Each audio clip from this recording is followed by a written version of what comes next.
All right. Awesome. Hey. Hi.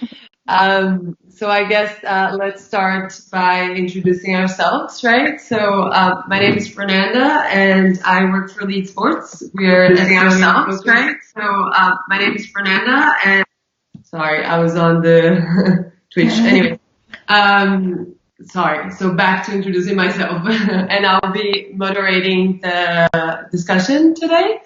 And I'm here with 4 other people, and I would like you guys to introduce yourself because I think it's best if you provide a little bit of background, because today we're talking about how we can turn your passion for gaming into a career.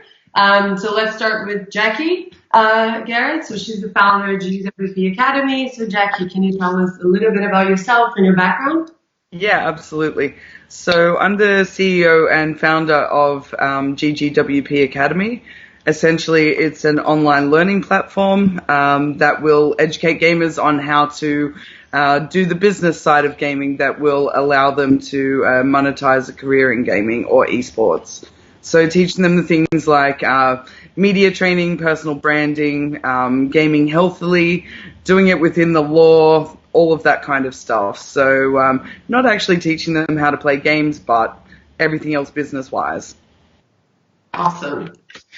All right. Now on to Mark. Mark is Chief Gaming Officer at Vexed. Can you tell us a little bit about your background, what you've been up to in the last few years? Yeah, so I started off playing Counter-Strike when I was younger. Started playing because I watched my brother play back in the day. Amazing, couldn't believe what I was watching. I was like, this is what I want to do. And then eventually we could afford a PC, blah, blah, blah. Fast forward 10, however many years, and I started playing like competitively with friends in Counter-Strike Source.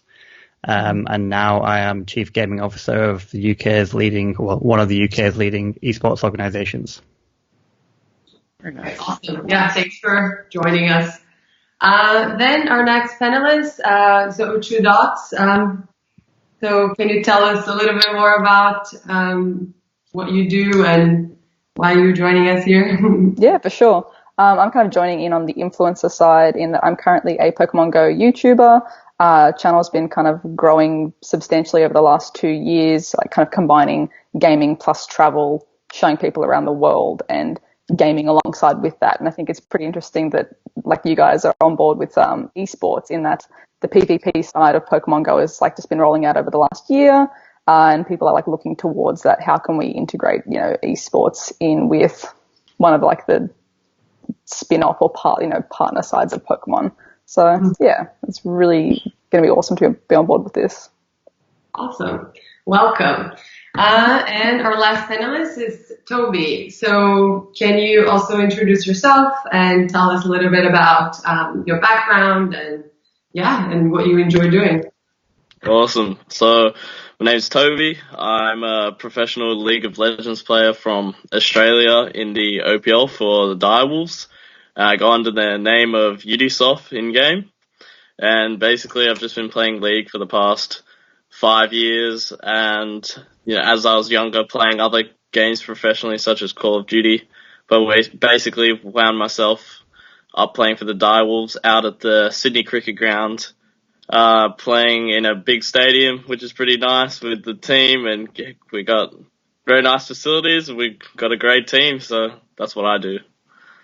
Awesome. Yeah, super. So should we get started?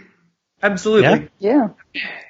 Okay, cool. So we're going to have different rounds of questions. And I think as you guys saw it already, we collected a few questions from the AMA, and then it's really to get this conversation started about how to start a career in gaming, how to get paid to create content. So we have a good mix with the panelists to really answer those questions and provide some sort of guideline for you guys. The first one, how did you guys start in gaming? So who would like to take that one first? I mean, yeah, I'll go, I guess. So like I said before, pretty much in my introduction, like when I was younger, I just watched my older brother play. And then eventually one of my good friends from school got a computer, like a PC that was good enough to play games on. And since then I was hooked. We started playing everything. Absolutely loved RuneScape back in the day when that first released. I personally fell in love with Quake, and we used to really enjoy playing Warcraft 3 together. Eventually I got my own PC and was able to play Counter-Strike Source, and I guess the rest is just history, yeah. Yeah, cool. Well, I'm a little bit older than the rest of you guys, so I started off on an Amiga, going way back. Moved on to console gaming with Sega, playing Sonic, and then as I got a little bit older, I got more heavily into Halo.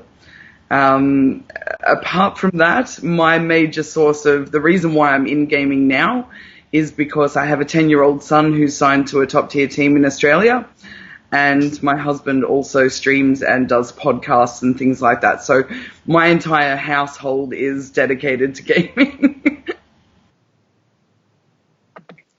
So I guess for myself, probably, I think it would have been early 90s though. My cousin had a Game Boy Color, and I would constantly be like, can I just borrow that for a second? It's like, don't touch my save. I'm like, yeah, it's fine. I just, obsessed with that. So eventually got my own Game Boy, like Pokemon, Mario Kart and things like that, playing Croc on the PC. First, like, console games, like, proper would have been Halo and Jet Set Radio Future, and just kind of evolved from there, like, constantly just picking up more, like, little bits and pieces, and gaming since a young age, just integrated with, part of regular daily life and hobbies. And then I suppose it kind of evolved into the career later on, definitely. It was at a point where I was like, I really want to do this, but I don't have the equipment, I don't have a PC, like, how can I kind of incorporate it? Then when Pokemon Go came out, I was like, phone, camera, done, let's do this. So, yeah. Alright, and I guess for myself, I guess gaming's just been a part of my life since I can remember. No one in my family ever really played games. Mom and dad, pretty stock standard, didn't play games when they were kids. I kind of just remember I had a Game Boy Advance since I can remember, and I started playing Pokemon and things like that. Then it evolved into, I was a console gamer playing Call of Duty with mates from primary school and things like that, which hearing someone playing Call of Duty in primary school probably isn't a good thing, but that's what I was doing. I was always pretty competitive and always was looking to play competitive sides of gaming, and that joining small little competitions when I was 13 and things like that. And then the new Xbox was coming out and I couldn't afford it, so I started playing League of Legends on my home PC.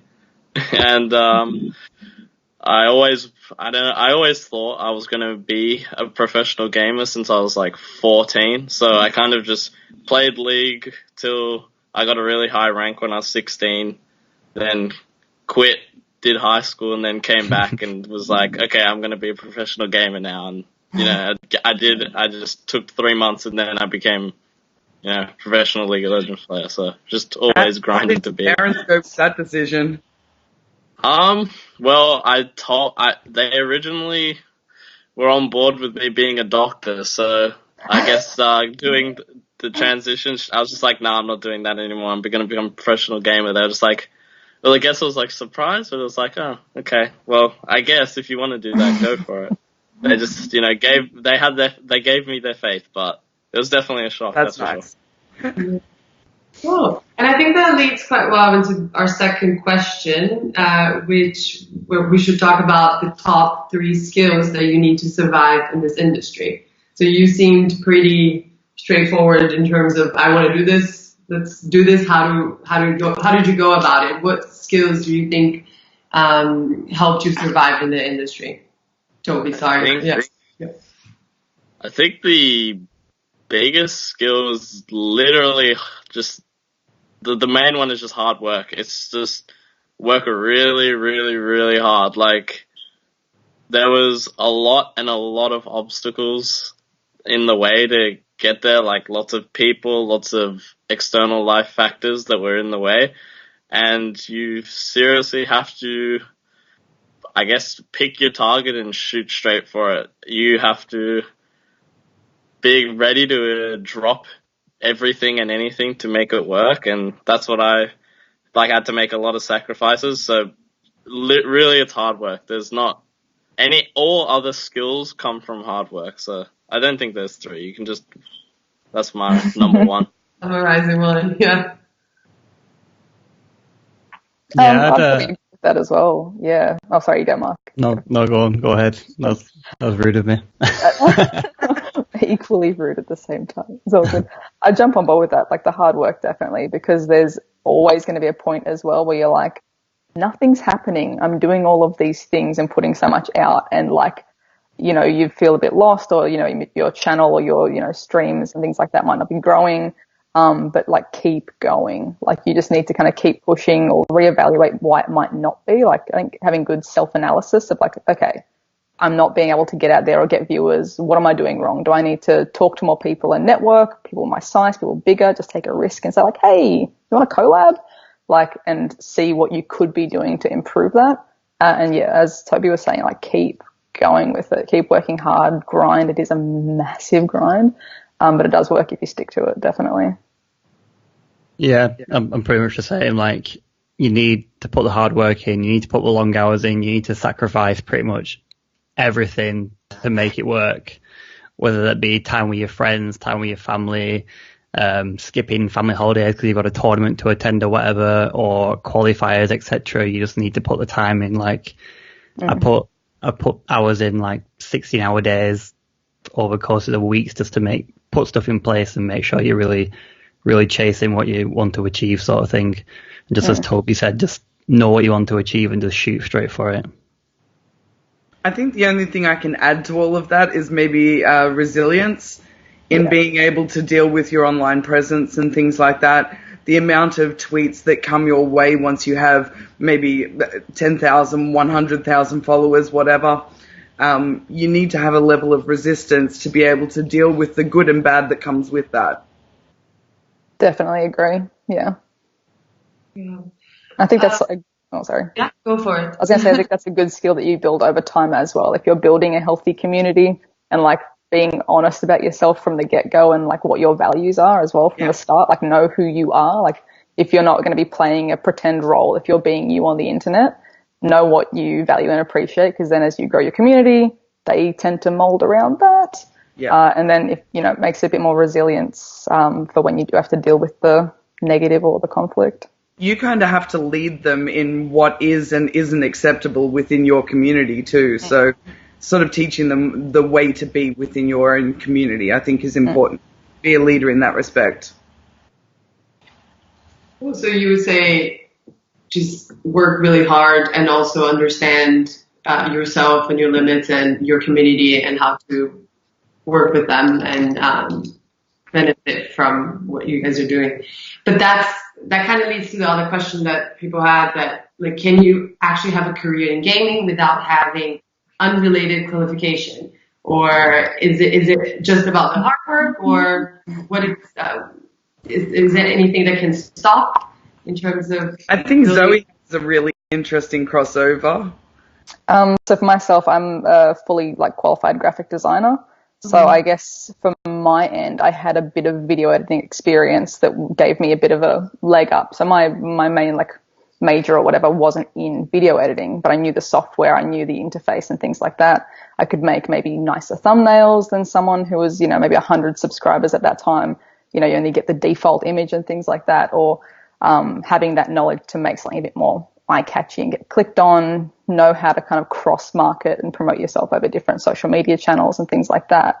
But at the same time, YouTube and Twitch are kind of like their own little ecosystems that were separate from what specific graphic design I was doing. So that was something I had to relearn, or, learn fresh how to market yourself within those industries as well. So I think it had a nice little bit of a head start in that I didn't have to Google how to edit a video, how to use Premiere Pro and all that stuff. But that probably is something that a lot of people will be doing when they get their first start, is a lot of Googling for tutorials, definitely. But I can see how that can definitely hold some people back as well if they're not willing to, if they don't have the experience first up or the knowledge on how to make a video, how to set up OBS or whatever your streaming things are, that you have to take the initiative to go out and look for how to do it, like find the guides people have already put up there, test it yourself, trial and error kind of thing. Mark? I guess the question is quite like an open question. Like, it's hard to tell whether you're asking, say, in a career in gaming, whether that's going to be a broad question on I want to make games or I just want to work in the industry. So yeah, I feel like it's a bit of an open question, but I'd say the answer is yes, because it all depends on what you want to do at the end of the day. Like, personally, I have a first-class science degree for broadcast engineering, a strong background in IT and marketing, and a lot of the skills I learned during my studies and experiences working in the cinema industry, working on films, I'm able to put into practice now within my current role as an esports organization owner. So from learning how to manage groups of people or, just general organizational or planning skills or your social media or your video editing, like you mentioned. But it all depends on what you want to do at the end of the day. If you want to make games, then obviously I'm going to say you need to learn how to make games before you're going to get a job in it. And the best way to do that is you're probably going to have to go and do a course, and you're probably going to have to go and get the piece of paper that proves you can do it. However, if you look at some of the biggest games out there currently, like your PUBGs or your Counter-Strike, these all started through people modding games that already exist. So I'd say, yes, you can definitely have a career in gaming with an unrelated qualification, and 9 times out of 10, what you've learned in your unrelated qualification, you'll be able to directly apply. So, yes. The answer is yes. But, yeah, it really depends. Jacquie, do you have anything to add, or? I think it's really about seeing what the crossover is and seeing what the skills that your normal job can bring. So I've known a number of people who have worked in marketing, just in social media management roles or whatever, but they're looking to work within the gaming industry. And so obviously that's an easy sort of a crossover, working in social media management for an unrelated gaming sort of an unrelated brand or whatever, and moving into gaming is quite easy. But it's really about seeing what soft skills are easily brought across and what needs to be learned, and then managing what that gap looks like. And then you've got a network to find the right people who can help you make it happen. Cool. Toby, anything to add on that question? I mean, if you don't, it's fine too. I just affirm the point that, well, from a player's end, you definitely don't need qualifications like from the external world to be actually a competitor in the game, because, I just walked out of high school with not much qualification, haven't done anything tertiary, and then, just play. I just grind the game. I don't need a degree to play League of Legends. Yeah, so I guess that talks to what Mark was saying, right? It depends how you're looking into, what potential career you're looking into. Yeah, that's right. Definitely. Cool. So the next question that we have, we shift the gears a little bit. So what do you think of the inequalities existing in esports between mobile games and PC gaming? So this person has been personally rejected by many organizations for playing a mobile game competitively. So maybe who would like to take on that? Maybe Mark, or Yeah. This experience before? Or? Like personally, I don't feel there's any inequality between, say, mobile gaming and PC gaming. To me, it's the same as, well, you've got the PC Master Race. We all know the PC Master Race, and you've got console versus PC, mobile versus PC, whatever versus PC. PC will always say PC is best because it is. But but it's each to their own platform at the end of the day, and each platform has their own following and their own tournaments. I mean, going back to, I mentioned PUBG earlier, but bring it up again, it's just been announced that there's a 2.5 million tournament happening. So there's definitely money to be had within the competitive scene. And then in 2017, the King of Glory, King Pro League, has something like almost 20 million viewers over the Pro League season, which is absolutely phenomenal. Whoever sent the question in, he said he's been rejected from organisations in the past. My question would be, well, I don't know what he's been asking for one side of it, or support wise. I don't know his skill level. I don't know what game he's playing, but I'd suggest he picks his organisations carefully. Organisations are businesses at the end of the day, and if they don't currently have a mobile audience, that means they have to invest money in not only the player, but also capturing the audience, which will then help grow the brand. So if the organisation is not yet ready to enter the mobile space, and they're not going to be interested at all.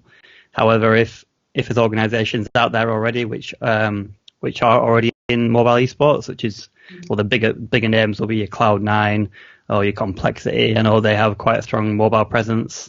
Then you've got to ensure that your offer is compelling.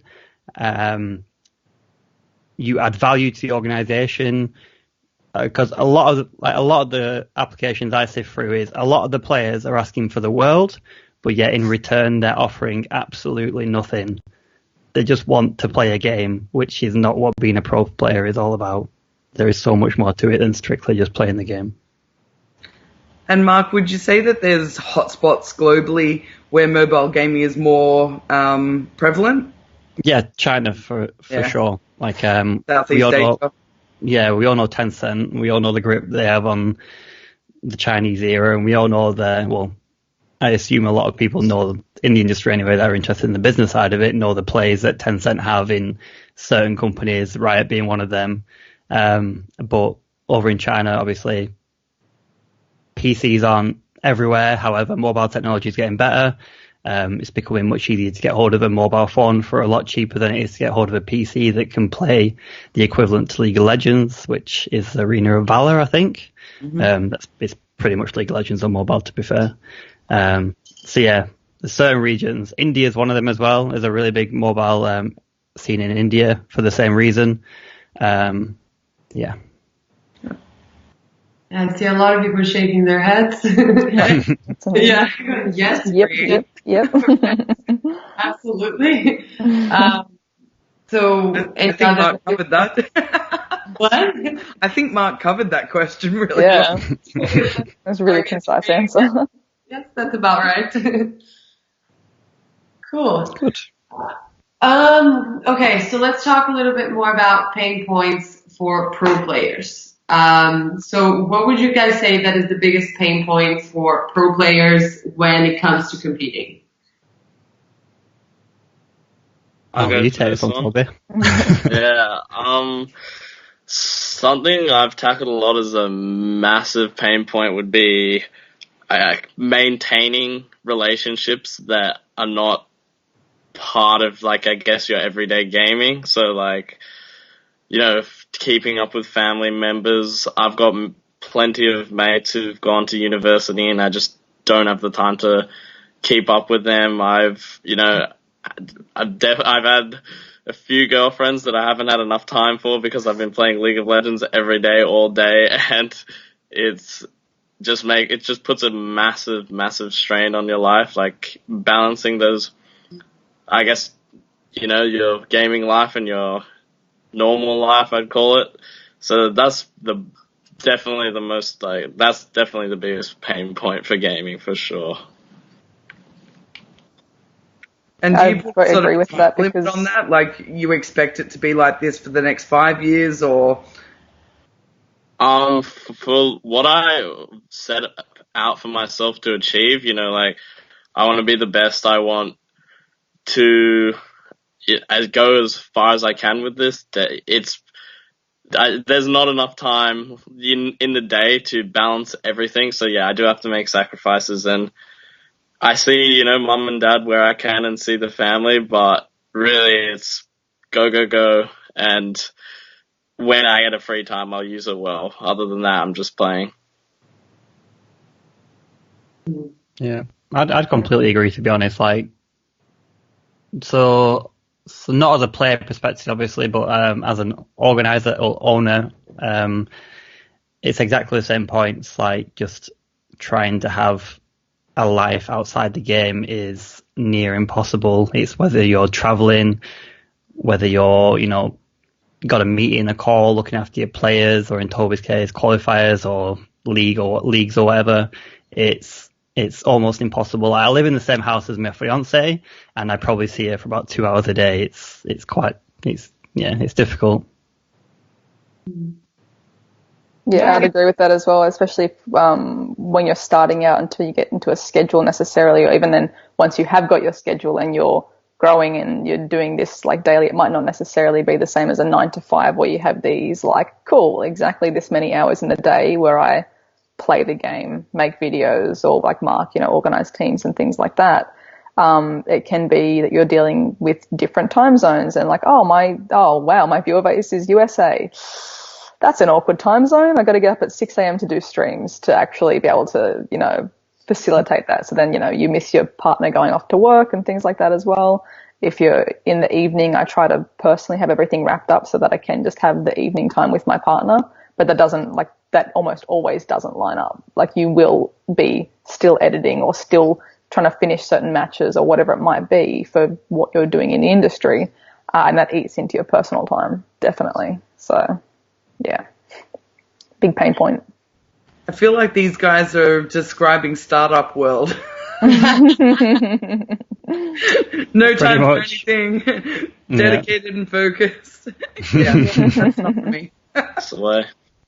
Yeah, but it seems like it's all about time management and understanding. But I thought it was quite interesting what you said, Toby, in terms of you have your gaming life and you have your normal life, or is it worth, I don't know, how do you guys cope with that? Is there any sort of tip that you can give to people watching? Because I think the next question that we have, it is about like friends and family, and how if they don't support your gaming habit, what do you do? So do you guys have any tips, any concrete tips or anything that you guys can say in terms of, I think this works or that works? Because I think Jacquie found a solution, right, to mix her passion with a business. But I'm just wondering if you guys have any sort of piece of advice for our audience. I was going to say, like, my schedule used to be way better as well. Like, actually, I pretty much said, like, no, like, we're doing the 9 to 5 or the whatever time to whatever, like the proper 8 or 9 hour working day, because it was getting to a point where it was just, I didn't have weekends, I wasn't seeing my partner, things like that. And it's been a bit mucked up because we've just moved house, so everything's all over the shop. And I'm like, how do I get back into a routine? But I physically just said, like, no, I'm going to have the proper work hours and then dedicate the proper evening time or whatever it is for family, or, these are my days off this week because I need to see other humans and be social and see my family. And kind of like restricting that. And it was really hard at first as well when you're, working in a game where it might be like, oh, there's a new event and it's a time limited and time sensitive thing, in that, do I just skip that and not cover it? That's going to be detrimental if I don't cover it. Or do I cover it and then shift my weekend, but still make sure I have those days off? Whatever, your weekend might be Monday and Tuesday, whatever it might be. But like almost just forcing yourself to have that time, because it was getting to a point where it was just eating into too much of, the work-life balance. There was no balance. It's just work. So that was just me kind of making a rule for myself. So I've gotten myself into a schedule where, for Pokemon Go, things launch at 1 p.m. in the USA, which I'm lucky in that it's then 6 a.m. in Australia. So I can wake up, film, cover that event, edit, schedule it, and then that's done by the time that it's, just before dinner time. And I've used that like loop then. Whereas some of the guys in the States who cover the same game will wake up, do their normal everyday life stuff, start filming at 1 p.m., get the edit up, put it up in the morning, and like have their little cycle for the same thing. So you have to be strict and make yourself have family time, definitely. Mm-hmm. I'd agree with you on being strict, but on the other edge, I guess, is on my side anyway. So I've got, like, I'd love to have a 9 to 5, like, for example, in terms of set hours, or a 10 to 6 or whatever you want to call it. But on my side, if I was to do that, then I'd be neglecting my players, I'd be neglecting business, my business would just go under. And it's exactly what you said earlier about describing startup. It's exactly what it feels like, because esports is such a wild west at the moment. As a team owner, you have big organizations. For example, I've sold and transferred, or brought players up and sold and transferred players to the likes of Envious. Players have gone on to play for Misfits. They've gone to play for these huge organizations which have this infrastructure and this money behind them. If I'm not working 24/7, around the clock, then they're just going to come in, dangle the carrot, and pay their way into it. Whereas I don't have that luxury of having endless wallets right now. So if I don't grind it out, the business will go under. That's the harsh reality, I think. Yeah. Yeah, and I think we've got a good discussion point here on Twitch as well. They're saying, Daruma01, you could argue the same about Elon Musk, but instead the word is basically saying, no, that's not right, and you need to have balance. As an industry, we can help by things like limiting the G season, controlling the amount of tournaments, and so on. So is it about accepting, the norm and hustling, or is it also about setting standards and setting boundaries, kind of like what Zoe suggested in terms of the schedule, right? So I guess it's a bit tough. I think it's an individual choice. Yeah. How much you personally can handle, how much you're willing to give to it. I just think that's far too an individual decision. I think it depends on the role that you're providing as well, and the individual circumstance. So maybe for Toby, if he doesn't have a girlfriend at the moment, he can dedicate more hours to playing, but he still wants to see the family on the weekend, all that kind of jazz. But it does make a difference when you have got, someone in your house that, you want to spend time with and things like that, or that need your time. But, for example, I was living here solo. Yeah, I probably could push more hours and put more videos out, and that would benefit greatly, or connect more with the community, do more networking and things like that. And then for Mark, it's not really an option to have less, because you need to do, like what you're saying, like manage your players, give them what they need for time. So I think it definitely really depends on, the personal, like what your little ecosystem is and what you're wanting to put out. Yeah, and it's all going to be different game for game as well. Like you as a content creator, you do have that luxury of making your own hours and setting your own time. Exactly. Whereas Toby, for example, he's no doubt got set practice hours, set scheduled hours. He's got his leagues, and luckily for Toby, he's in League of Legends, which has a really structured tournament schedule. Whereas you look at Counter-Strike and it's freaking ridiculous. One day you're in Madrid, next day you're in bloody Australia playing in Sydney, next day you're flying off. It's absolutely mental. It's completely unregulated at the moment. So it just depends on just where you are and what you're doing, I suppose, in the industry. Do you think those tournaments have a responsibility to not do that, like throw players all over the world day after day? For sure. However, it's big money, big business, and as organisers and as teams, we can say no, we're not doing that. But then on the flip side is that's revenue that's being lost. Yeah. Well, thanks, guys.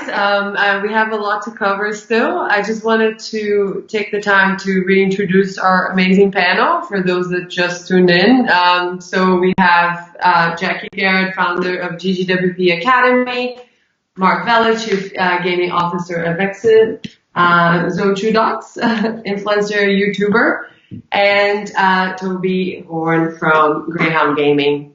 Thanks again for being here, and let's no worries. From Greyhound. Oh, Greyhound. That's the Australian CS:GO team, not the Yeah. So we have a few more questions to cover. I think we have different topics. I think we covered a lot about in terms of skill sets and what it takes to make it in this industry, but also about family and expectations. And I think right now we can shift gears a little bit more and talk about different topics. So one question that we received, we have here, have you ever experienced online abuse? How did you handle it? What's the take on that? Sure. Lots. A lot. Yeah, I'm sure all of us have experienced Yeah. lots in a variety of different ways. I think it's going to be tailored to each of us for different things. Being a lady in gaming is wild. Some of the comments that you get are just absolutely obscene. But in terms of how I handle it, I'm a fairly resilient human, and that's, like, I suppose, lucky and also good that I've worked on that trait and have that trait. But in terms of how I handle it, I use a lot of humor to deal with, people being rude or harassing or abusive and things like that. So if it's a comment that's left on your video, you can just delete it and it's gone. And, you still have obviously read that and feel that. But I try to, maybe play a bit of a joke in there when I'm reading that message and play it off back onto the person who's being abusive, and like, oh, you clearly must have, like, not much going in your life if you have the time to write this message. Like, you must be very boring, or you mustn't have, whatever it might be to make you be like, yeah, like, whatever. Send this person on their way. It's obviously a bit different when someone's doing it live, if they do manage to get under your skin and things like that. But again, I try to just use humor and roll with it, send it back, or play along with it, play on that role of whatever they've said that's rude. And kind of like roll it and then get rid of it, block them, ban them, whatever you need to do to kind of just shift them out of your little sphere. There's certainly days where it will just, like, get under your skin and bother you. So definitely think having someone in the industry or that understands the industry that you can talk to as a friend and be like, hey, this sucks and I feel really crappy today, to talk about it, get it off your chest, and then come back fresh the next day. Certainly helps as well. So, yeah.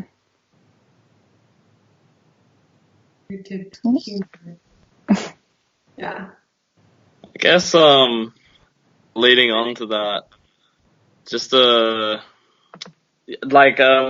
how you said someone who's going to leave a comment, they probably don't have much going for themselves, something like that. Like, just playing competitive League of Legends every day, everyone is just super feisty and super angry when things don't go their way. And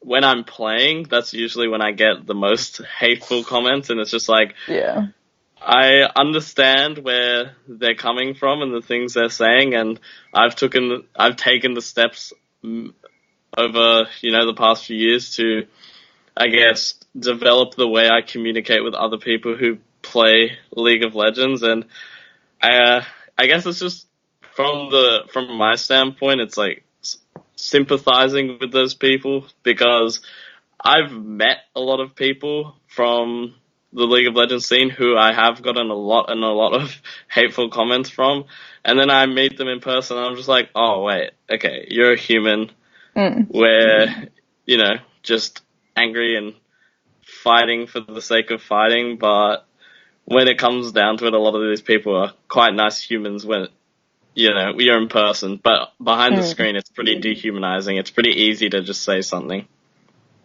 Yeah, I think it's probably for you guys as well, because you're experiencing it live in a competitive scene where it's like, I'm versing you. That kind of interaction is definitely like a different experience too. Because you're both heated in the moment. Someone's winning, someone's losing, someone might have made a mistake, and tensions get high. Yeah.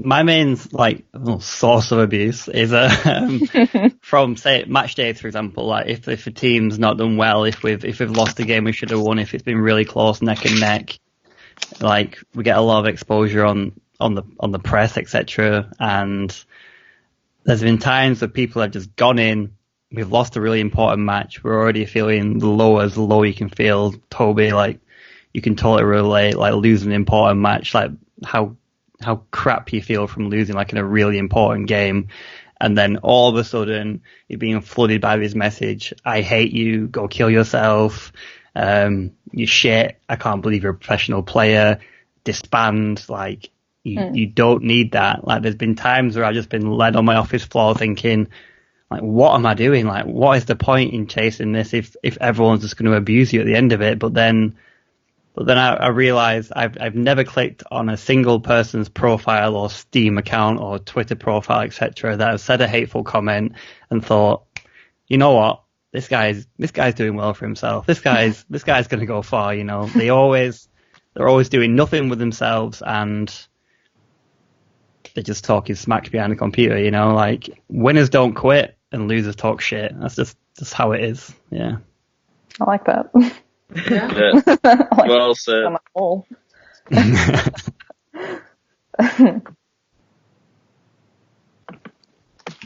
So, good.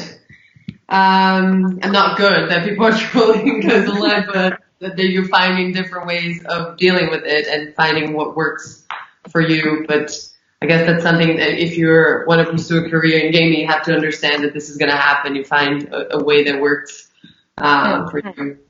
And I mean, obviously, I'm assuming you all learned with experience, but tying to the next question, do you guys have any academies or training camps for future esports athletes?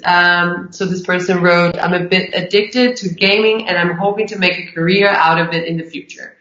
What's the recruitment application process like? Because this would have been a great topic, right, for future athletes. But do you guys have any sort of training camps for future esports athlete? And what's the process like? I'll take this one because I'm pretty accustomed to it. For my scene, for League, so we've got, our primary league, the OPL, and then we have a league under it called the OCS, so the Challenger Series.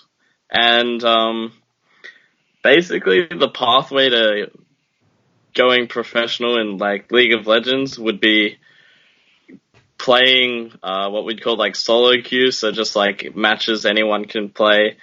Getting, win after win gets you points, gets you higher on the leaderboard, and usually teams will around say February will probably approach you, or around this time, because we're in off season as well for Split 2, would usually either approach you depending on your rank, or they put out on Twitter something like that, we're looking for players for our development squad, so the OCS.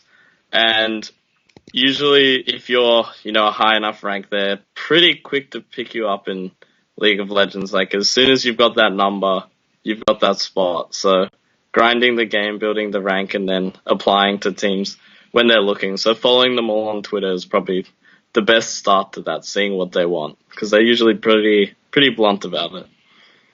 Okay.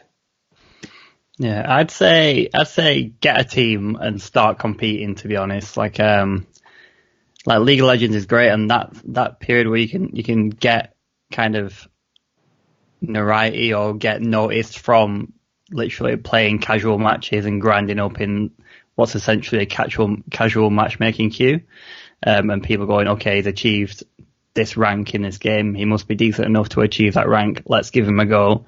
Of course, you should do that in every game, just because no one's going to pick you up if you can't, at least prove yourself. It's a bit like the reason you go to university is to get a degree. It's literally just to say, yes, this person's proved he can do X skill or whatever. There's no more use to a degree than just saying the proof you can do what you're saying you can do. But I'd say, start competing, get a team, learn what real competitive gaming is. That is very important. Because there's a complete difference between playing a matchmaking queue and playing with a full team with full communication and really understanding how to compete against other teams. I'd say definitely build your social media and grow yourself as a player, as a brand. Like create YouTube videos, stream on Twitch, get yourself noticed, just put yourself out there and do absolutely anything you can just to get noticed, yeah. But you need to be great at the game that you're playing at the end of the day. So I guess it's going back to what Toby said, just grind it out, get up there, and you'll get noticed. But make sure you're training. Like, make sure you're not just playing. Make sure you're working, because there's a difference between playing the game and there's a difference between practicing any mechanics or any little skills that you need. For Counter-Strike, you're surfing.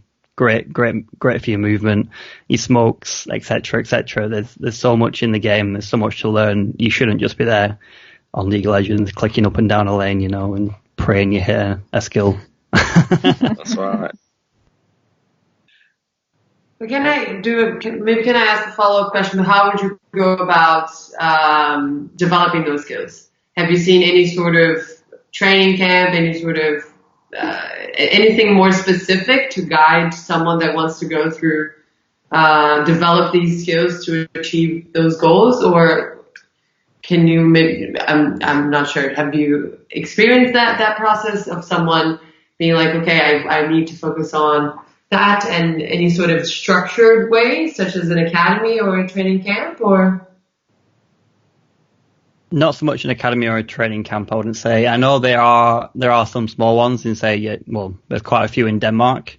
For example, there's been a lot of funding been put into that for mainly Counter-Strike and League of Legends being, well, two of the three biggest games in esports.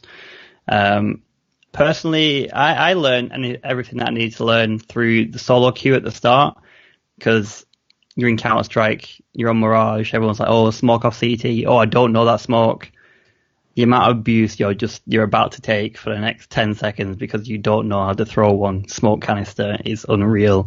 So if you're wanting to learn, like if you have the mentality to say you want to compete, you're gonna, after that game, you've just been shat on for about 30 minutes, team abusing you, XYZ.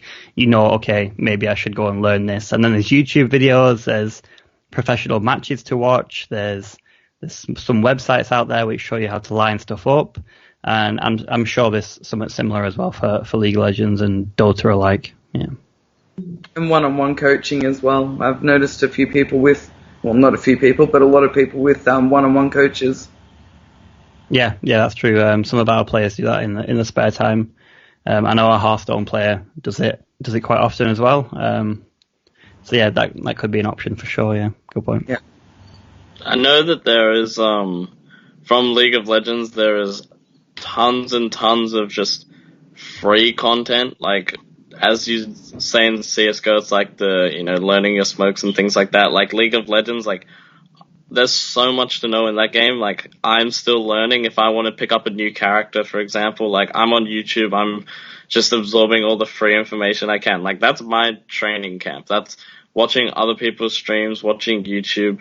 I've personally helped, players who have gone into the B grade level of League of Legends tournaments. It's like they've approached me and then they've asked me for advice and I've coached them and I've helped them. So I guess it's just taking all the free information you can off YouTube, because you can become a professional player from, finding the right things on YouTube, really, and asking the right people for a little bit of help, because everyone will be there to help you, really. Yeah. Yeah, and don't be that guy or that girl or whatever that reckons they already know everything. Like, take on every single piece of advice, talk to everyone. Yeah. Like you said, someone playing a high grade tournament asking you for help. Like, it's just because maybe you play that character and he doesn't, for example. That's right. Just admit to yourself that you don't know everything, and then you can just grow. Yeah. All right, so let's check out the next question that we have. So this one is about Counter-Strike becoming bigger as an esports. So what's your opinion regarding the future of Counter-Strike becoming bigger as an esport, not in terms of player amount, but attracting more or bigger sponsors? Anyone wants to take on that one? What are your thoughts on that? I think it's a really hard question, to be honest. Like, of course, I see Counter-Strike continuing to grow. It's a fantastic esport, easy to pick up and play, really difficult to master, easy to watch. But the more you watch it, the more you understand, the more enjoyable it becomes. That's what every esport needs, if you ask me. But in regards to sponsors, like this is purely based off the back of tournament organizers, for example. It's not Valve going, like with Dota, for example, they have the international finding sponsors, etc. It's nothing like that. It's all third party, so it's all on the organizers' back. And Counter-Strike has amazing figures to attract fantastic sponsors, and it already does. Like, some tournaments have huge industry-leading non-endemic brands such as your Betways, your Vodafone, DHL have recently sponsored ESL1 Cologne that's coming up. So I guess to answer your question, it already does bring in the big sponsors. So I guess it all depends on what you class as a bigger sponsor. But I certainly feel it has the potential to continue bringing in big non-endemics. So yeah. Agreed. Yeah, it's a bit tricky. The way that they word it is even becoming bigger, as an esports. So, but let's maybe shift a little bit more and talk about sponsorships. So the next question that we have is, even though video games are insanely popular, what things most need to happen to bring esports into the mainstream? Like, do you need a Tiger Woods of esports, or do certain TV broadcasting deals need to happen? How about focusing on betting? So what do you guys think needs to happen to bring esports into the mainstream even more? I feel like I can answer at least part of that question. Mark and Toby might add to this in a minute, but I feel like there's to bring esports further into the mainstream, I feel like there needs to be a little bit more professionalism, education, a little bit more of a standard format across all esports, so that it becomes more obtainable, consumable to a mainstream audience. I feel like there needs to be just a little bit more decreased risk as well for brands getting involved, as in teams taking on the media training and knowing what they can and can't say online, and losing those sponsorship deals over a PR nightmare, and those sorts of things need to be, I think, quashed before it can get more mainstream, if that makes sense. Yeah, no, I'd agree with everything you said, to be honest. Yeah, I also think broadcasting is I don't want to say a big issue, but it's a big, weird grey area at the moment in esports, because the TO, the tournament organizer, owns it, and it's going to be on Twitch or it's going to be on YouTube, depending on what they've sold it to. And currently, there's not that much not that much, I don't want to say effort, but we don't seem to be being pushed to the TV spotlights or anything. I know the Overwatch League's currently on TV and Twitter's having a nightmare, or the baby boomer era, someone just tweeting out angry messages, why the hell am I watching video games on my TV, blah, blah, blah, blah, blah. But it's all about how we pitch to these TV stations. How do we let them know about our demographic? Because at the end of the day, we have a really difficult demographic to capture from a marketing side of perspective, but then people watching TV isn't our demographic, so we've got a really difficult task pitching to these broadcasters at the same time, if that makes sense.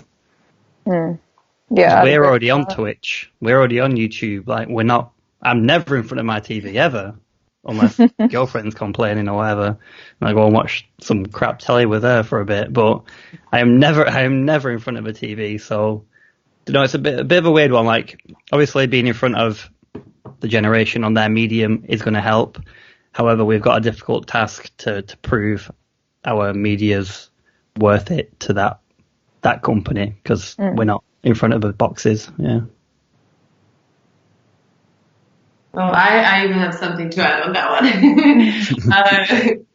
Because I talked to a lot of our mentors that focus on esports, and that this is always what they say, that it's about the demographics, right? It's about it's very interesting. Like, the demographics, it's not just that they're there, and it's really hard to reach with other mediums, but also the amount of time spent, right? So that's what their sponsors are looking for. So it's just a matter of being able to sell it, as you said. Yeah, and I guess because we're talking to these old-fashioned industries, if you will, like the old version of a technology company, is that they want these numbers, they want these figures, they want it all on paper, and they want to see it, what they understand. And surprisingly, right now, esports in terms of data collection is very lackluster, and it's very odd considering we're a digital first. Everything's inside the box already. I mean, TV stations are still going Right, there's a TV in that pub, so at least 50 people in that pub are watching a football match. 50 people, okay, cool. Yeah, we have direct access to all of our viewers, but yet we can't provide the data that's necessary to prove. And it's a weird one, yeah. Yeah. Guys, we're reaching the end, so this is our last question for today. So this person wrote, "Hi there. I really love all the esports scene going on these years, especially the growing of the scene in Europe. My question is, in your opinion, also a country like Italy are going to get into esports?" So that's not a question. So in your opinion, are countries like Italy are also going to get into esports? So this person thinks that it would take at least 5 more years because of the English-only kind of scene. So they would love to invest in esports in their country and organize some events, but it doesn't seem that it's quite there yet. So I guess this is the question. Is esports going to be an English-speaking thing for a while or going to change soon? I don't think it's English speaking at all, I'll be honest. I really don't. There's huge events in the CIS region. A lot of the broadcasts are in Russian on Twitch. Huge scenes in Scandinavian region. Throughout Europe, every country obviously has its own national demographic league. I think in the question as well, he says like Spain and Greece as well, whereas Spain have 2 huge teams, Movistar Riders and Vodafone Giants, 2 huge brands backed by 2 huge communications companies. To know, I guess it's all about who's in the scene and who's willing to do the hard work to drive the change in the scene. In the UK, ESL UK are doing a great job offering these tournaments for the players, but it all comes down to there needs to be someone there to put a tournament in place and dedicate themselves to growing that scene, but also they need to pick the games right, look at the demographic, what games played the most, and offer tournaments for the players. I mean, it's down to the players to actually commit to these tournaments and play. So I don't know how to answer that question, to be honest. I think you might be looking at a more grassroots level, like the smaller competitions to build up to those larger ones kind of thing, and maybe English speaking for broadcasting. It is a difficult question, but I think it's going to come from broadcasting goes where the audience is. If there's an audience in that particular country, the broadcasting will follow. It's pretty much as simple as that. So I'm not sure how we can go about driving that internally. Any ideas on that, Mark? Just someone just needs to do it at the end of the day. Like, I'm a strong believer of just, if you want something to happen, then just do it and, drive the change, be the force. But I think that's all there is to it, to be honest. Yeah. Part of the question said, I would love to invest in esports in my country and organize some events, but I feel like it's just not there yet. Like, looking at that part of the question, if you feel like there's not enough going on in your own country, it sounds like you've walked into like a little gold mine there. Like, if there's an opportunity, if you see that opportunity, get in quick, because it is only going to get more expensive to get in as the years go on. So, figure out what you want to do and take that opportunity. If there's not enough going on, you should be the thing that's going on. Yeah. That's like almost the number one tip for people like getting into creating or broadcasting and streaming or whatever. It's like, find what the gap in the market is and then, be that different thing. And it's like he's kind of just self-identified that if there's not much going on there, like get in, go. And then stop talking about it and, do what needs to be done rather than just whining about it, Yeah. Get in. I think you identified the opportunity already. Like, it's very lucky, I think, Yeah, that's a good perspective, and I think that's a good way to wrap up, because I think based on your answers, even from the first couple of questions, it is about doing, it's about going for it, it's about having the passion and seeing opportunities, exactly like Toby just saw in that question. So we've finished the questions. Let's see. So what I was gonna say, guys, so just to reintroduce the panel again, and thank you guys for taking the time to talk to us and go over all the questions and really, just laid out your opinion about how we can help these people kickstart a career in gaming and how to really get paid for doing what they love. So again, thanks for joining us, Jacquie, Garrett. Where are you, Jacquie? You didn't say anything. Yeah. From GGWP. Then Mark Bella, Chief Gaming Officer from Vexed. ZoeTwoDots, influencer and YouTuber. And Toby Horne from Greyhound Gaming. So thank you guys so much for joining us. Make sure to follow everyone everywhere. Toby from Dire Wolves. Yeah. Sorry? Oh, sorry. I kept saying All good. So what do you think about the new Counter-Strike map, Mr. Toby? Since you're now a Counter-Strike player. Well, they go as very amazing.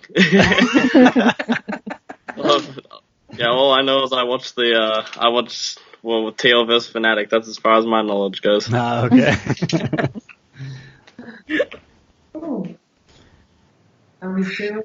Magic.